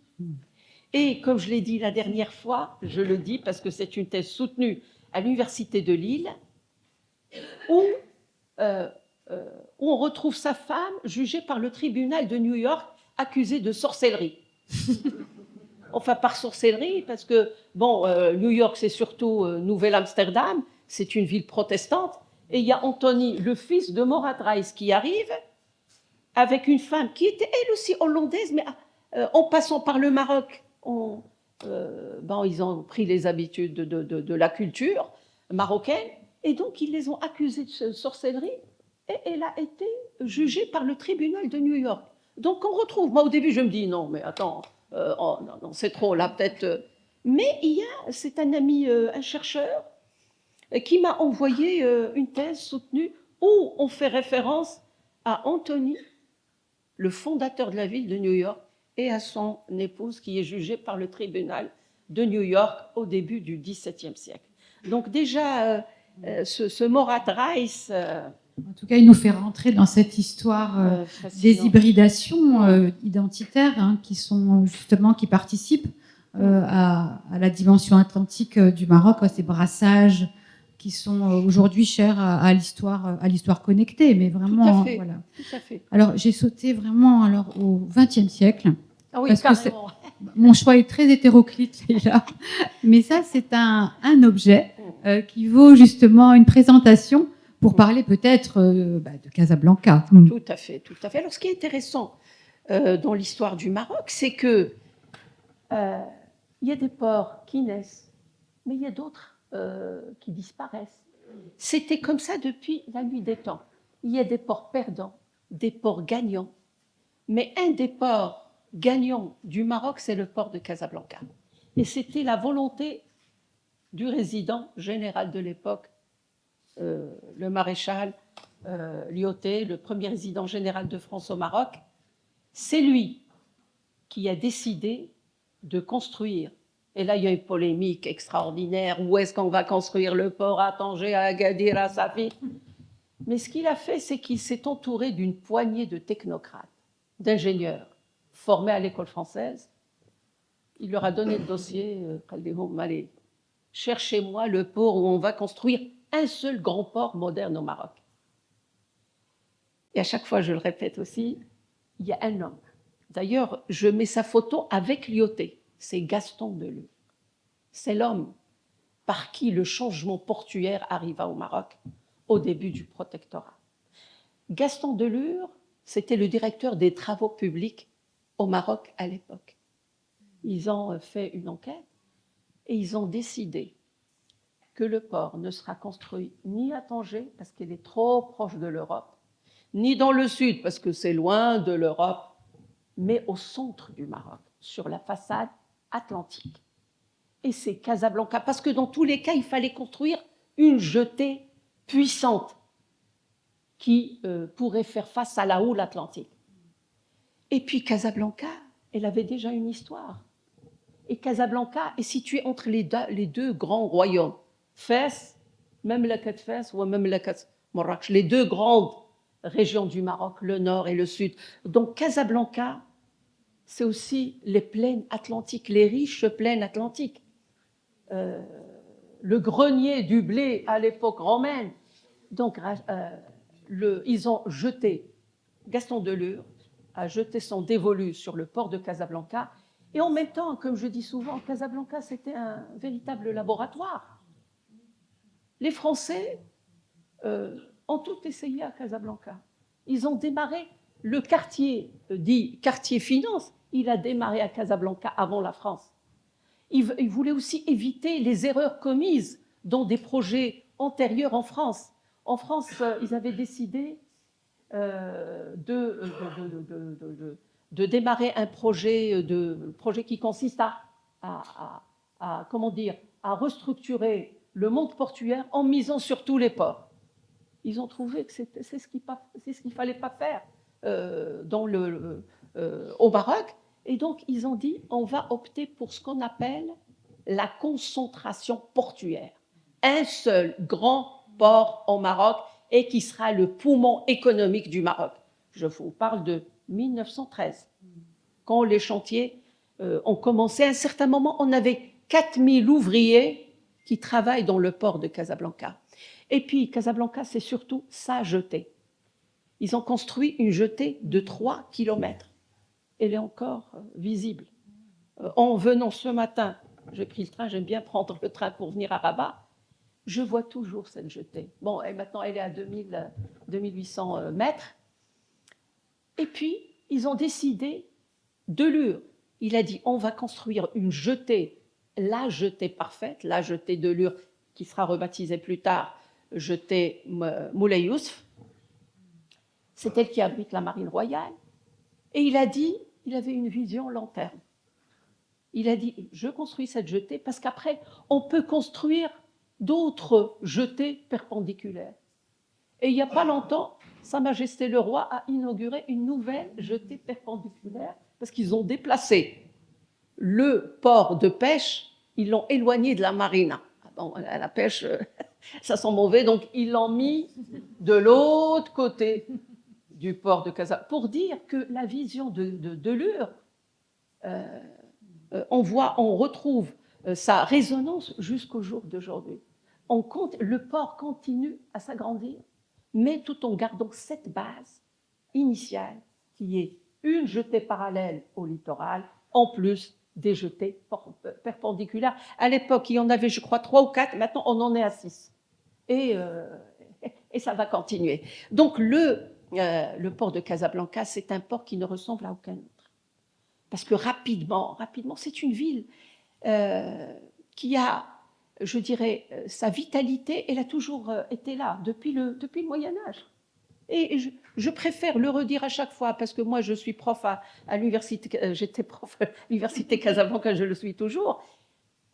On oublie souvent le passé médiéval du site de Anfa. C'est les habitants d'Anfa qui ont été mobilisés pour cette fameuse bataille de Tarifa, fin octobre 1340. C'est Hassan Ouzan qui le dit. Les habitants, ils ont tous été mobilisés pour cette bataille de Rio Salado à Tarifa, et la plupart ne sont jamais revenus. C'est pourquoi, après la bataille, la ville est tombée en décadence. Et elle a mis du temps pour retrouver sa vitalité, notamment grâce à la guerre de course, parce que c'était un port important pour les corsaires de Salé. Parce que les corsaires de Salé avaient mis en place tout un foisonnement de ports qui vont de Messa et Ouadnoun jusqu'aux îles de Bayonne, même jusqu'au canal Saint-Georges. Et qui dit canal Saint-Georges, je sais que tout le monde n'est pas fort en géographie, mais je précise, c'est la mer située entre l'Angleterre, le Sud-Ouest, Pays de Galles et l'Irlande. Il y avait là-bas une île qu'ils ont investie avec les corsaires d'Alger, parce que je préfère le répéter à chaque fois. À l'époque, ils opéraient ensemble. Ils ont resté là-bas, ils ont investi l'île pendant 5 ans, jusqu'à 1600, je crois, 16. Ils se sont installés dans l'île et ils l'ont utilisé comme port escale. Tous les ports, on a des ports aussi dans le sud-ouest de l'Espagne, notamment en Galice, à Bayona. Ce n'est pas la Bayonne française, mais en Galice. D'ailleurs, on retrouve, en parlant d'objets, on retrouve des ex-voto. Oui, ils sont magnifiques. Voilà, beaucoup de Bayonne et de Galice et du littoral portugais. Ils étaient à l'aise, ils viennent, ils renouvelent. On dit ils font égade. Faire égade, c'est-à-dire faire escale pour se rafraîchir, c'est-à-dire pour acheter du biscuit, du pain, etc. Et donc voilà, donc Casablanca, c'est une... Mais celui qui va donner une nouvelle vie à Anfa, c'est le sultan Sidi Mohammed Ben Abdallah. Sidi Mohammed Ben Abdallah, il repartait d'une harka, je crois de Marrakech à Rabat. Les Rabatais lui disent mais non, ici les gens, il ne faut pas y rester. Et il voulait le dissuader de rester à Casablanca. Mais lui, il a insisté. Puis il a dit mais pourquoi on me dit beaucoup de mal de cette espèce qui est magnifique? Ici, je vais construire un nouveau port. C'est le port de Dar el-Beida. Donc, ils ont repris le toponyme portugais qui est Casablanca, et donc, il l'a baptisé Ad-Dar, comme ça, Ad-Dar el-Beida. Même en lettres latines, on écrit D-A-R el-Beida.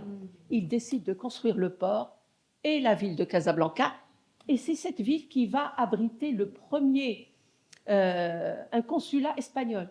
La ville de Dar el-Beida, c'est l'Espagne qui va construire, c'est le pays européen qui va construire le premier consulat dans la médina de Casablanca, et le sultan va mobiliser des entreprises espagnoles à l'époque pour exporter, comme disait Brodel, les blés, parce que c'est une région très très riche.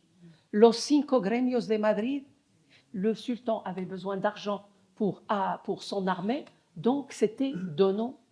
Mais l'Espagne, c'était son heure de gloire à Anfa, au Maroc à cette époque, donc c'est-à-dire fin 18e siècle, début 19e, et c'est au début du 19e siècle que le mot Casablanca apparaîtra.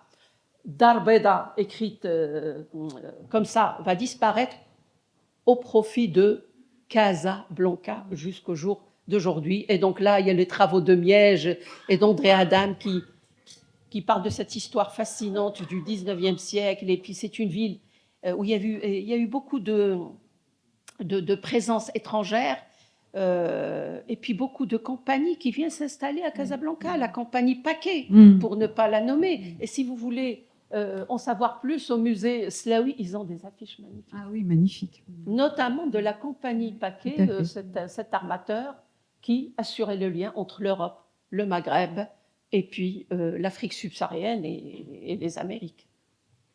Leïla, merci beaucoup. Le tétrapode, j'ai oublié. Oui, voilà, l'objet. Alors, ce qui est intéressant avec le tétrapode, et ça malheureusement, ça doit être le symbole de la renaissance de ce pays. Parce que le tétrapode, c'est une invention casablancaise. D'abord, quand le mawani, etc., on croit qu'il nous est venu d'ailleurs. C'est une création, parce que il y a le numéro du brevet de l'invention du tétrapode. Il est publié dans le livre. Voilà, c'est un maritimiste, c'est Najib Sharfawi, d'ailleurs que j'ai invité aux journées de Casa Patrimoine. C'est un ingénieur, expert maritimiste qui s'intéresse à l'histoire. Et donc, c'est grâce à lui qu'on a eu cette information. Et donc, c'est une invention casablancaise. C'est un Casablancais qui l'a inventé. Il a été utilisé pour la première fois, pas à des fins maritimes, mais dans une station d'électrification de l'ONE. À l'époque, au Roche-Noire, la première fois que le tétrapode inventé à Casablanca en 1950, il n'y a pas longtemps, c'est Safi. C'est le port qui va utiliser les tétrapodes pour la première fois. Ensuite, il va rayonner dans le monde maritime. Et j'ajouterai une chose, maintenant qu'il est question d'objets comme symbolique, comme référence, et je le dis à chaque fois, lorsqu'on parle des Marocains qui n'ont pas le pied marin, les Marocains, ils ont tourné leur dos à la mer, ça c'est l'historiographie coloniale qui a avancé ça, on continue à ressasser la même chose. Le conteneur a été utilisé pour la première fois, moi je suis enseignante donc je répète, Très pédagogique. a été utilisé pour la première fois lors de l'opération Torche, le 8 novembre 1942, sur les plages d'Onfa, de Casablanca. Le conteneur, avant de rayonner aussi, d'être utilisé notamment dans la guerre du Vietnam. Donc on voit que la ville, Casablanca, c'est une ville moderne, c'est une ville, comme je dis souvent, enchaînée à la modernité. Et donc cet espace, ou ces espaces muséaux, Inch'Allah, si jamais il voit le jour un jour, ce sera bien ici à Rabat Salé, comme ce théâtre qu'on a ici très moderne, ou sur le littoral atlantique à côté du phare L'Ancre. Merci beaucoup, Leïla. Merci mille fois. Merci à toi. Alors, cette conférence, j'espère qu'elle vous a donné envie de lire ce livre, de le découvrir. Ce n'est qu'une toute petite partie de toute l'information et de la richesse historique qu'il contient. Alors, est-ce qu'on donne la parole un petit peu au public? Est-ce qu'il y a des questions, des interventions, des réactions?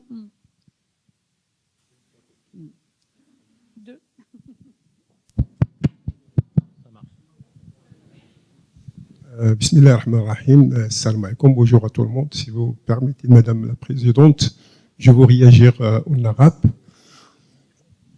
أنا سأقدم باش ندير واحد العمل ديال التشويق. في الحقيقة استفدنا كثيرا. هذا إن دل على شيء. أولا نقدم نفسي الاسم دريس الشرقاوي. اسموني مدير لمجلة الدبلوماسية المغربية وكذلك جريدة الحدث. سابقا بهيئة النشر لمجلة جون أفريك. كنا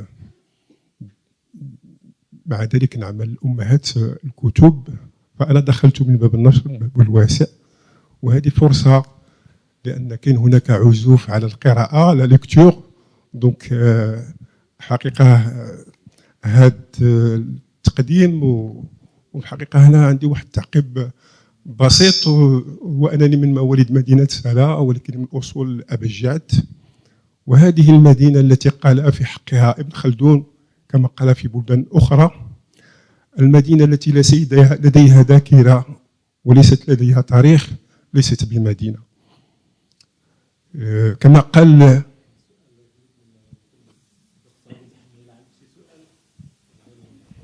أنا تنتكلم بحرقة عن هذه المدينة، وفي حقيقة كتاب وكذلك اشتق يعني حتى الطريقة باش كتناولي الكتاب. أنا درت واحد المقدمة بسيطة، هو يعني محاورة مؤرخة بقامة الأستاذة ليلى مزيان تحتاج إلى أسئلة تليق بعمق الكتاب وتبتعد عن السطحية. أنا السؤال ديالي الأول هو حول متى تحول من خلال العنوان متى تحول الأطلس في وعيك من جغرافيا إلى قضية تاريخ تستحق كتابا؟ هل كانت اللحظة متى تحول الأطلس في وعيك؟ الأطلسي عفوا عنوان أطلسي في وعيك من جغرافيا إلى قضية تاريخية تستحق كتابا، مع العلم بين قوسين أنه جل المؤرخين كتبوا عن الأرض. لماذا اختيارك أنت البحر؟ ثانيا في رحلة البحث الطويلة لابد أن وثيقة أو حكاية ما أدهشتك وغيرت مسار فصل كامل تشاركنا لحظة دهشة تلك.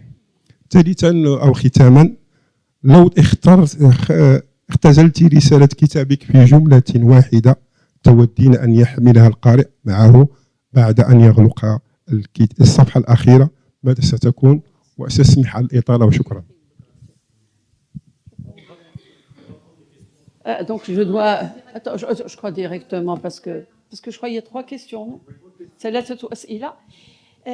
متى تحول الأطلنطي من جغرافيا إلى تاريخ؟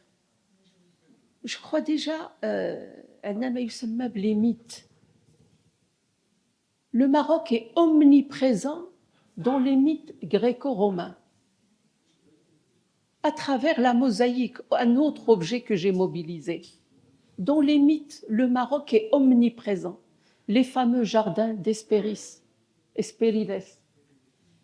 les pommes d'or, c'est chez nous que ça se passe. Entre Méditerranée et Atlantique.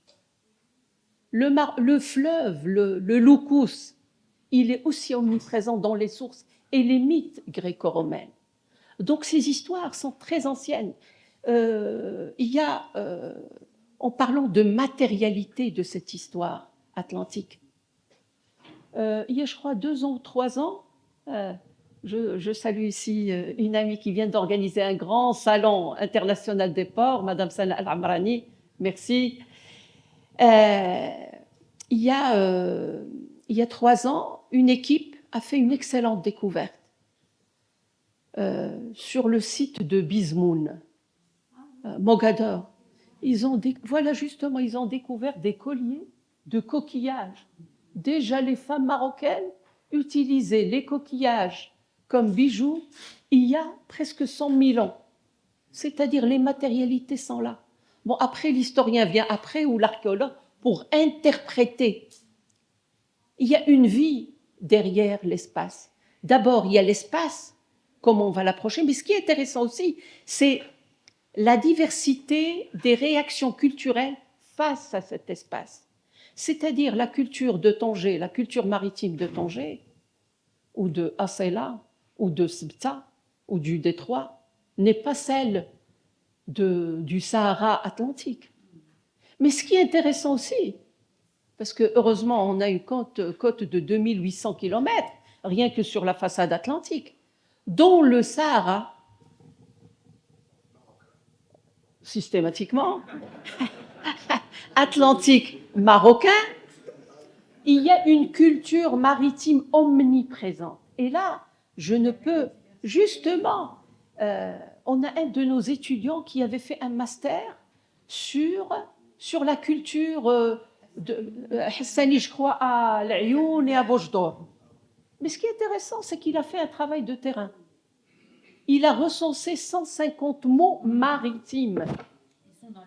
Justement, je vais mobiliser ce travail pour, évidemment, le valoriser dans ce livre. Et je le cite, en parlant, en étudiant, en décortiquant ces mots de la mer, elles ont une origine hassani, arabe, berbère et espagnole. Parce que qui dit Sahara marocain dit une intimité avec les îles d'en face, les Canaries. Et donc là aussi, sur le Sahara marocain, sur le littoral saharien, hier comme aujourd'hui, il y a une culture maritime très, très, très riche. Et donc, à travers ce livre, à travers l'iconographie, et là, pour travailler sur le Sahara marocain, il faut aller en Espagne et dans les archives espagnoles. Dans les musées, il y a des musées maritimes extraordinaires qui disposent de fonds d'archives. Le musée naval de Madrid, où on retrouve une petite réplique d'un Ararabo, musée naval de Madrid, on retrouve une réplique d'un bateau Safio, de Safi. Il y a un autre dépôt d'archives de la marine qui s'appelle Viso del Marqués. Là, je suis sûre que personne n'y a mis les pieds. Même le professeur Bozinem qui est là, mais moi, je n'ai pas été, parce qu'il est mal connecté.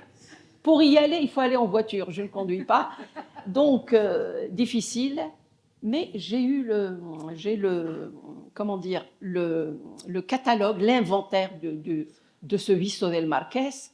Et donc, le Sahara, c'est un monde à part. Donc, quand on parle de la culture maritime, le rapport espace-Atlantique, comment se matérialise tout ça. Donc on a au moins, comme dit Jean-Louis Miège, on a au moins 4 Maroc maritimes atlantiques. Il y a le nord, le centre 1, centre 2, parce qu'il y a une culture espagnole au nord-ouest, il y a une culture francophone au centre, et puis il y a le monde berbère, Esfi, Ezmour, Agadir, Souera, Mest, Sidi Ifni, et puis il y a le long littoral saharien.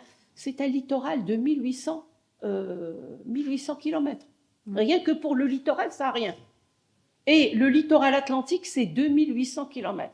C'est plus que la moitié du littoral marocain. Donc, quand on dit que les Marocains ont tourné le dos à la mer, et surtout lorsqu'on parle des gens du désert, mais ils avaient aussi une sensibilité à fleur de peau par rapport à l'Atlantique. On va peut-être prendre d'autres questions. Merci beaucoup, Leïla. Oui, des questions peut-être brèves et on va essayer de faire des réponses aussi un petit peu brèves pour donner la parole à la salle. Merci. C'est juste pour corriger à propos du nom de Casablanca.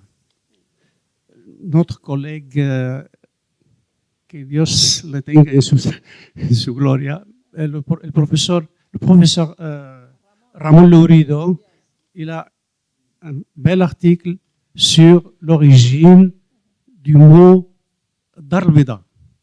La documentation la plus ancienne est en arabe, Darbaïda. Dans le port de Casablanca, l'article est publié sur Esperista Muda. Donc, dans la documentation italienne, qui enregistrait le trafic du blé, etc., donc c'est Darbida. Après, on traduit ça en portugais, en espagnol, etc. Mais la documentation la plus ancienne figure en arabe. Ça, c'est un article de Ramon Lourido, publié sur Esperista Muda. Pour ce qui concerne Salé, il y a un détail que les gens oublient.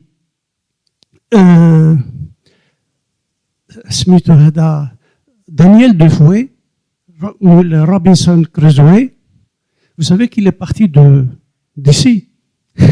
Il était emprisonné à Salé, mais Salé dans le sens de l'ensemble.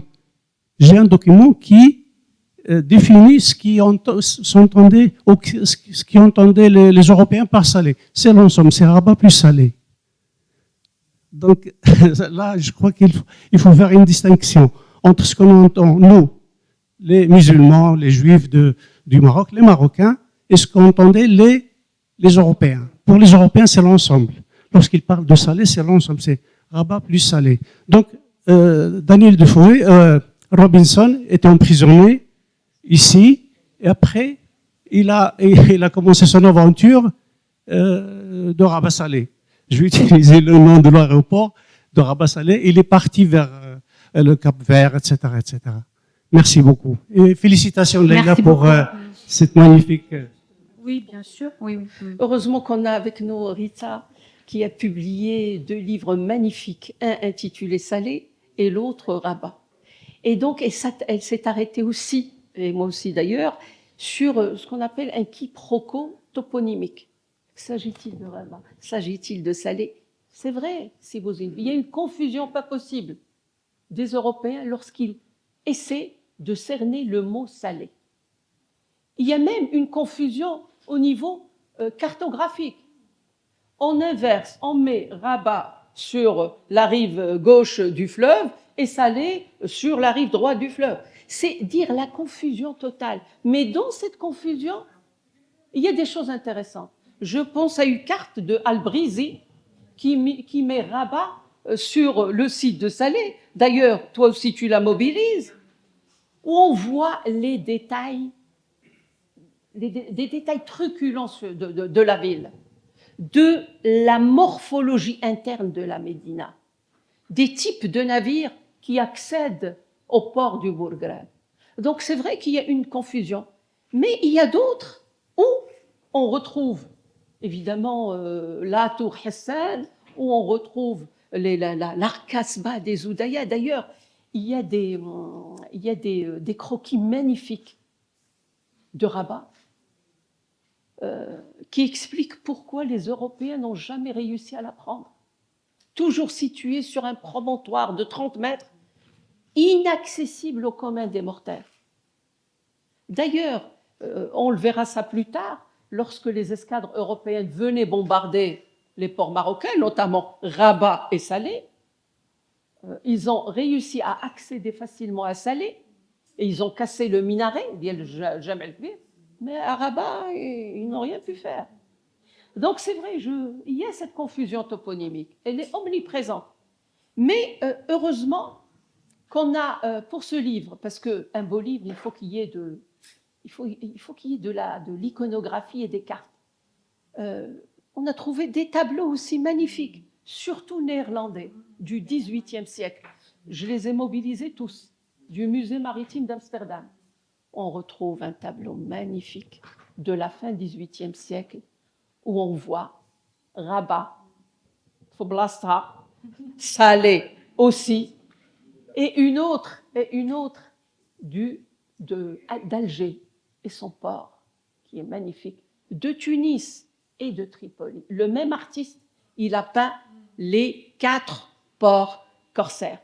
L'autre point sur lequel tout à l'heure Rita a insisté, la cartographie. C'est un monde à découvrir. C'est un monde à part, où on trouve des éléments, et je ne peux m'empêcher de citer une carte que j'ai découverte grâce à une exposition de la Bibliothèque nationale de France, une carte du monde, une map monde, dressée par un jésuite italien du nom de Francesco Sambiesi. Il était jésuite, il bossait en Chine. Et on retrouve une carte, grâce à cette exposition, je crois qu'elle s'est terminée fin février, on découvre le Maroc majestueux avec son nom en mandarin et l'océan Atlantique aussi. C'est vrai qu'on était, c'est une carte dressée en Chine qui parlait aux Chinois, donc la Chine et le monde. Mais dans ce monde, on est dedans.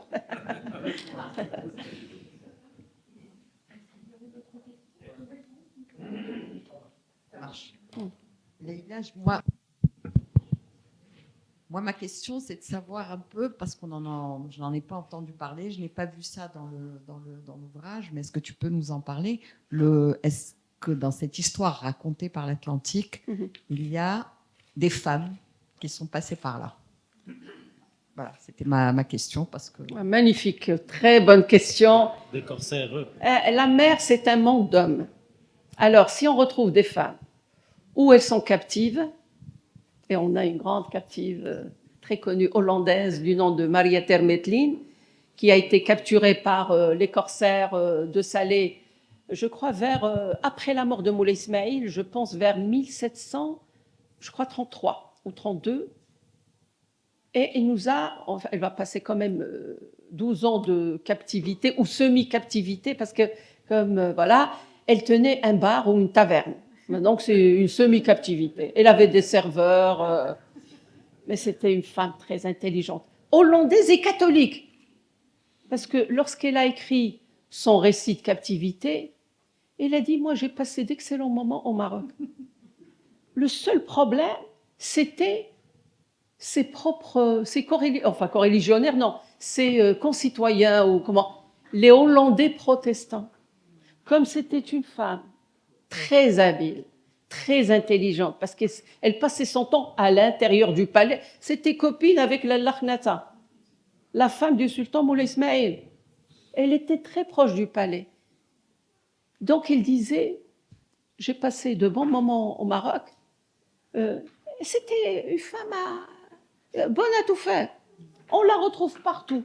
Elle était à Meknès. Elle connaissait le palais. Elle avait ses entrées. Elle se marie à Meknès. C'était son deuxième mari, parce que le premier est mort. Ou le troisième.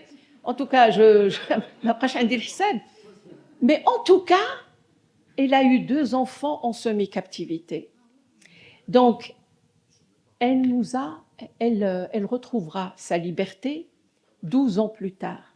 Elle va repartir en Hollande, en compagnie du mari, de ses enfants. Et une fois au Londres, elle demande un passeport pour partir en Afrique du Sud. On retrouve le passeport qu'elle demande au bourgmestre de je sais plus quelle ville, mais en tout cas au nord, je crois Groningen. Et elle disparaît de la circulation. Elle arrive en Londres, elle perd ses 2 enfants. Son mari part, je crois, travailler dans la compagnie des Indes orientales. Elle s'ennuyait, elle voulait partir parce que. Et donc la captivité, c'est un des biais par lesquels on retrouve des femmes. Mais s'il y a une femme, j'allais dire une femme qui est une grande, comment dire, moujahida, corsaire, Sayyida al-Hurra. La seule d'ailleurs. C'est une femme qui bouleverse, mais c'est le détroit de Gibraltar. C'est-à-dire, Sayyida al-Hurra, elle armait des navires en course. Avec qui? Avec des corsaires d'Alger, notamment le grand Barberousse. Ils opéraient, j'allais dire, ensemble sur les navires. Non, elle armait des navires, mais c'est les corsaires d'Alger, pour faire le razzia sur le littoral ibérique, ils venaient s'approvisionner chez nous à Tétouan. Parce qu'il y a disette à Alger. Famine. C'est-à-dire, il y avait une connexion. Et Sayyida al-Hurra, moi, j'avais publié un article sur cette grande dame parce qu'à un certain moment, je me suis posé la question si elle a bien existé, parce qu'il y a très peu de traces dans les archives marocaines, jusqu'à ce que je découvre un article de Belzouz Hakim, où il publie l'acte de mariage de Sayyida al-Hurra avec le sultan du Maroc de l'époque, Ahmed al-Wattasi. Elle a bien existé, mais la documentation se trouve essentiellement au Portugal. C'est la famille Brachid. Son père, c'est lui qui a fondé la ville de Chaouen, et son frère, c'était le Hajib al-Akbar, le sultan Ahmed al-Wattasi, son frère. Donc toute la famille Brachid était évidemment dans les coulisses. Tout à l'heure, on a parlé de diplomates, je ne sais pas certains, je les ai oubliés aujourd'hui, mais les diplomates marocains, ils étaient très mobiles depuis le XVIIe siècle, qu'ils soient musulmans ou juifs. Depuis le XVIIe siècle, les souverains envoient des diplomates partout. Et d'ailleurs, moi je me souviens, le CCME avait organisé une exposition magnifique. Maroc-Europe. Au Salon du Livre de Casablanca. J'ai pris plein de photos. Mais on retrouve les traces de cette diplomatie marocaine dans tout son sens. Même, on peut parler de diplomatie, on parle dernièrement de la diplomatie de la fourchette. Parce que notre Abdullah Ben Aïcha, il essayait de marketer le couscous à la cour de Versailles. J'ai une question. Bon, à titre anecdotique, quand Hillary Clinton avait visité le Maroc, on avait dit que sa grand-mère était enterrée dans Zagora. Alors, maintenant, au niveau de, si on revient à Mourad Reiss, on dit que dans sa descendance, il y aurait des personnages illustres comme Cornelis Vanderbilt ou Jackie Onassis. Et on dit même que Humphrey Bogart est un descendant de Mourad Reiss. Est-ce que tu peux confirmer ça? Et est-ce que quelle serait leur part de marocanité? Et ça, c'est confirmé par des recherches, je crois. Ah, je ne sais pas, je ne peux pas répondre à cette question. Aucune. Sans archives, ça va être difficile. Mais bien sûr, c'est la résonance de tout ce qu'il a fait. Et donc, je trouve ça fascinant. L'autre point que je n'ai pas cité, mais bon, ce sera pour la prochaine fois. Merci, Rita. Merci, Rita. C'est une grande historienne qui a pris le temps de venir aujourd'hui, un samedi matin, pour Rita. Là, là.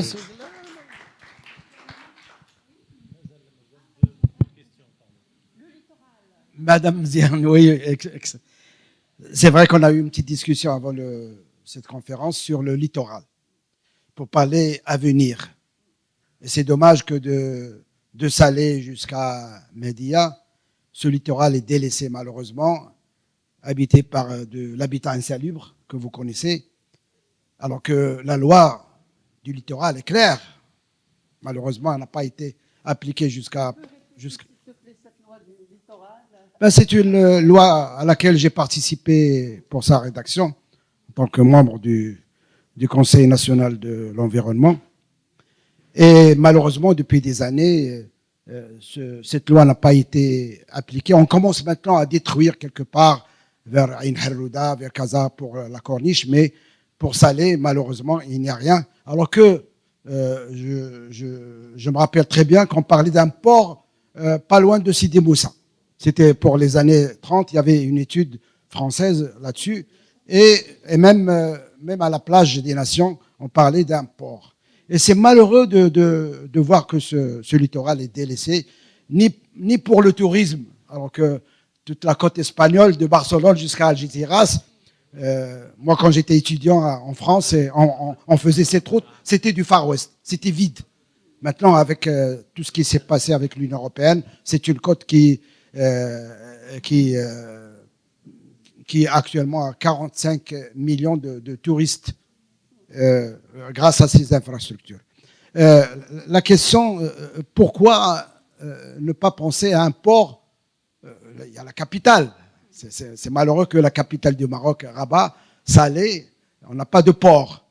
Même pour le port de Kénitra, port Lyoté, on en parle beaucoup, mais il n'y a rien. Alors que pour Lisbonne, vous savez, le port de Lisbonne, le Tage, c'est vraiment un point très important pour l'économie du Portugal. Et en parlant du Portugal, je vais visiter le musée marin à Lisbonne et j'ai découvert que la carte la plus importante que j'avais photographiée, c'était une carte où on avait Ceuta, Luxus, Salé.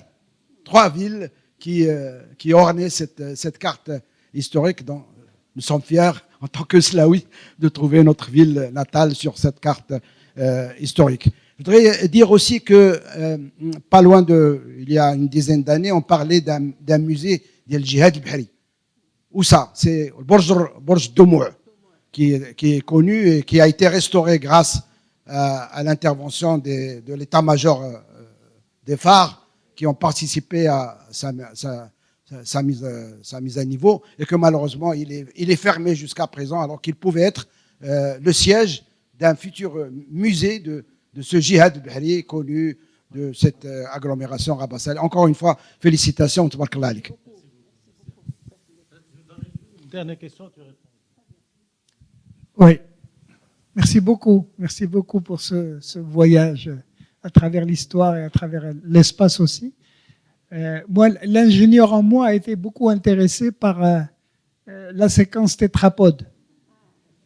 C'est peu dire, je savais, parce que connaissant Sharfawi, on a fait la même école, que le tétrapode, c'était une invention révolutionnaire, littéralement révolutionnaire. Les tétrapodes, ce sont les fameux blocs de béton avec 3 pieds qu'on voit sur toutes les jetées.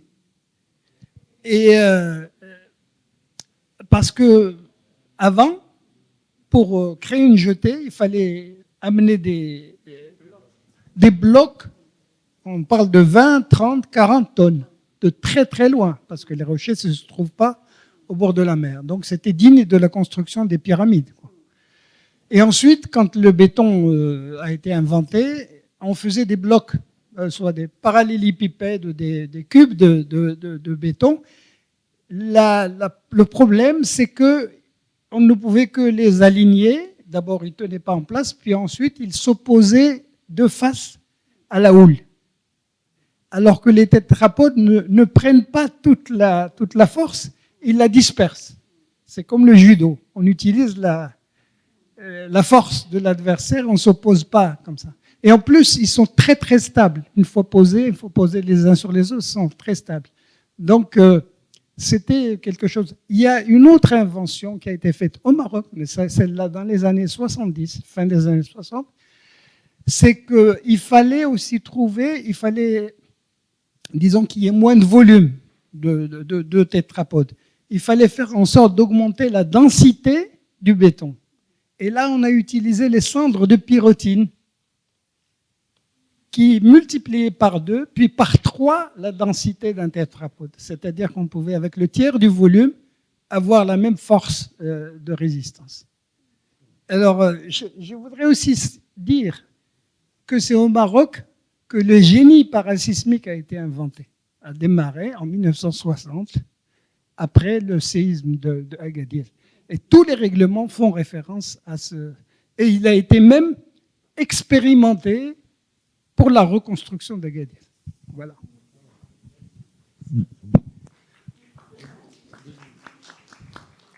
Rapidement, juste, tout à l'heure, vous avez cité comme source donc, les tableaux, les tapisseries, etc. Moi, j'aimerais revenir sur la littérature des captives.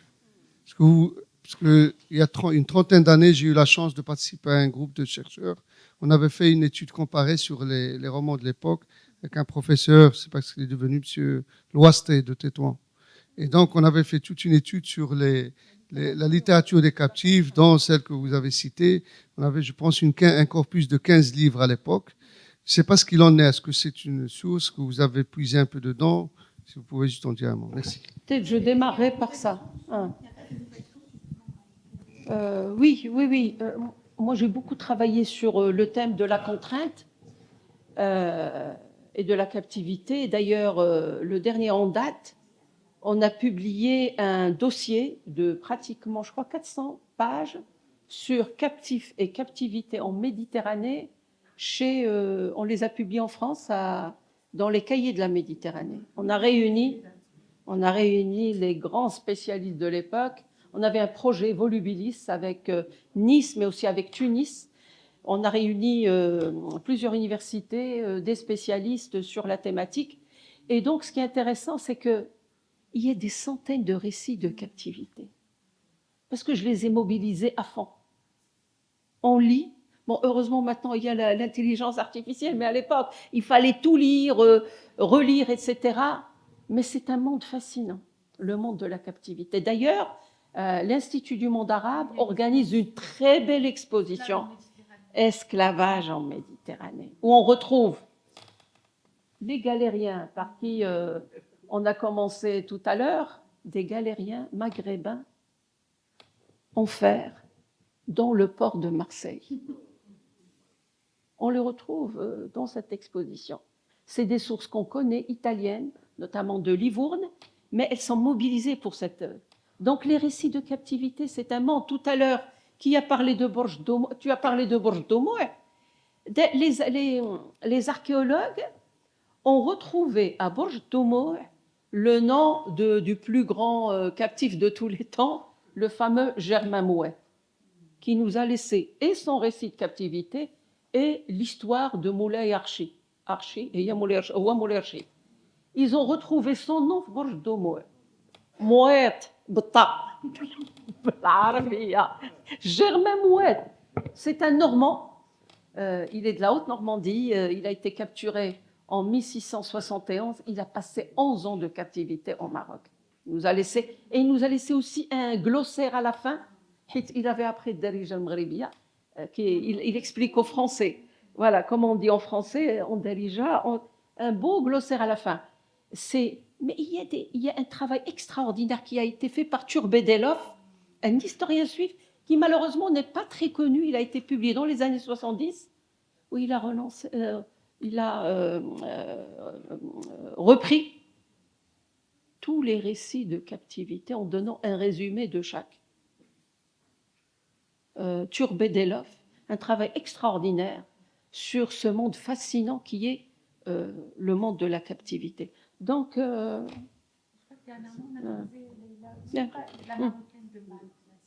Daouya, elle n'était pas corse. Et heureusement, maintenant, on a un consul à Casablanca, on a un consul qui est historien. On fait de belles choses avec lui.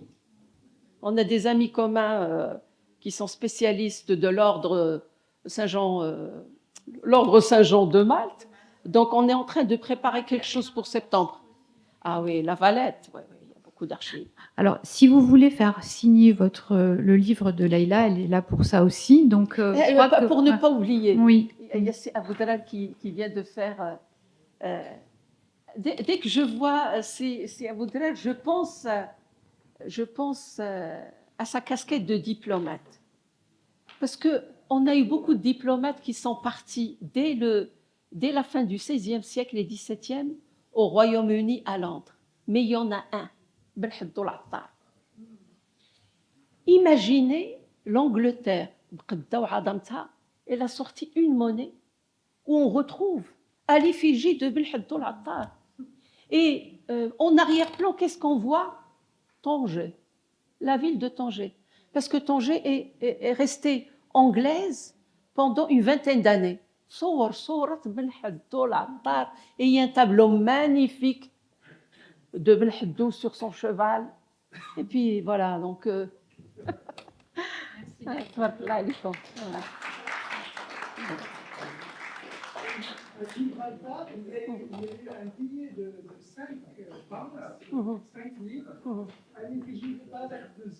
Magnifique. L'autre Tariq Blouziyed. Si vous voulez la signature des livres qui sont disponibles, vous les amenez à Leïla. Elle préfère aller là-bas?